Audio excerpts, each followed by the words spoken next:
תנחשו מה יש בקופסה. אנחנו לא מראים לכם, אלא לפני שנראה לכם את זה, אתם צריכים קודם כל לכתוב בתגובות מה יש כאן.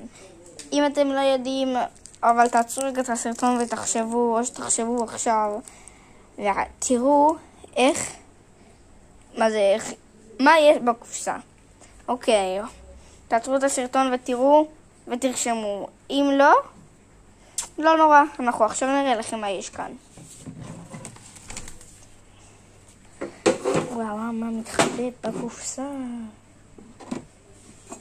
וואו, נחש מסוג פיתון מתכדרר.